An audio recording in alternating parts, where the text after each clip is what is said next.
The test I reviewed is the Wechsler Preschool and Primary Scale of Intelligence Exam, 3rd edition.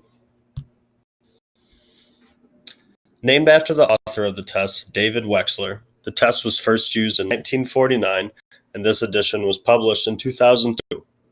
Published by Pearson Assessments and the Psychological Corporation, a Harcourt assessment company.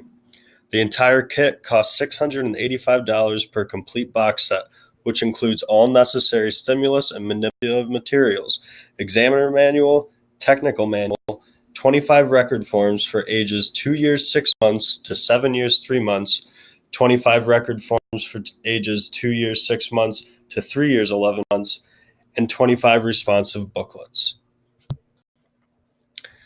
This test is designed to measure intelligence and general aptitude in children from ages 2 years 6 months to 7 years 3 months old in terms of visual IQ, performance IQ, and full scale IQ.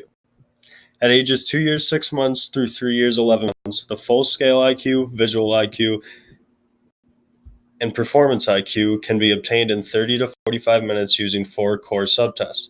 At ages 4 years to 7 years 3 months, involves 7 core subtests and takes about 40 to 60 minutes.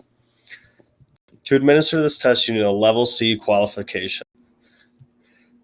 As you can see here, this is a high level of expertise in test interpretation and a doctorate degree in psychology, education, or closely related field with formal training in the ethical administration, scoring, and interpretation of clinical assessments related to the intended use of the assessment.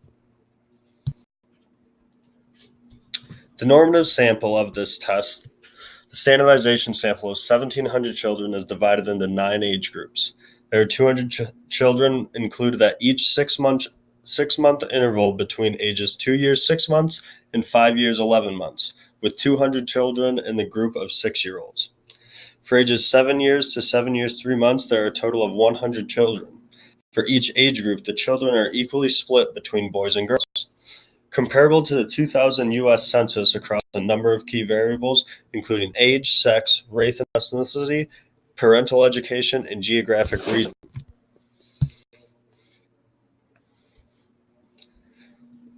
To interpret the scores for the IQ at the end, 130 and above are very superior scores, 120 to 129 are superior, 110 to 119 are high average, 90 to 109 average, 80 to 89 are low average, 70 to 79 borderline, 69 and below are extremely low. From 70 to 79 and 69 and below, these are the students that we would see that might need interventions, academic support, extra help, and those things. The ease of administration of the Wechsler test materials were improved to increase appeal to young children. The objects are colorful, stimulus pictures are large and easily viewed by children. Puzzle pieces required of the object assembly subtest should be easily handled by children. Incorrect grammar was even sometimes used to keep with the understanding of children and less wordiness for the developmental of them. In general, the administration guidelines section of the manual on page 22 first lists the recommended subtest administration order and how to administer. So it walks you through every detail of how to administer each test and what you're looking for. The scoring of this test, on pages 41 to 43 of the manual, it tells you step by step how to fill out the summary page. It includes sample responses, calculating raw scores, translating raw scores to scaled scores, obtaining sums of scaled scores, and determining the composite scores. Also examples of completed summary forms and conversion charts for raw scores to scaled scores. Scoring of the WPPSI-3 is generally an objective task, requiring minimal interpretation of scoring criteria for many of the subtests. However, increased professional judgment is necessary for the vocabulary, comprehension, and similarity subtests where scoring requires awarding points based on the content of child's responses. Example of these responses can be found though. The reliability of this test. The split half method was used to calculate internal consistency. WPPSI-3 reliability could be compared directly to its former version, the WPPSI-R. Internal consistency reliability coefficients range from 0.89 to 0.96 for the WPPSI-3 composite scales in the 2 years 6 months to 3 years 11 months age group, which is extremely high. 4 years to 7 years, 3 months age group reliability coefficients range from 0.86 to 0.97, again, extremely high. The overall reliability coefficients for the subtest range from 0.83 to 0.95, exhibiting a dramatic improvement from the former version, the WPPSI-R.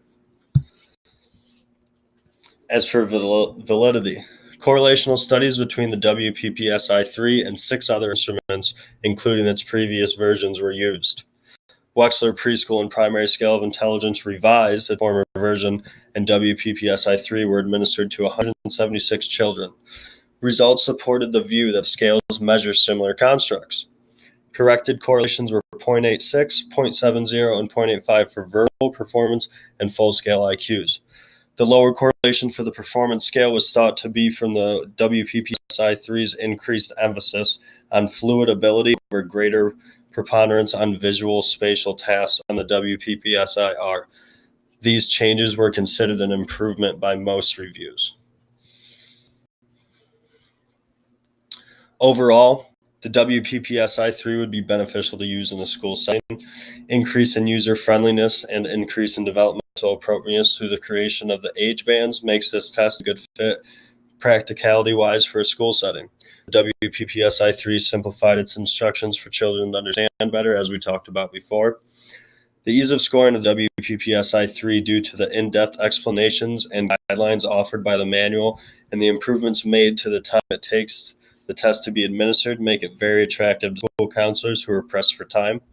Overall, one of the most widely used tests for measuring IQ in young children and has been improved upon in newer editions since.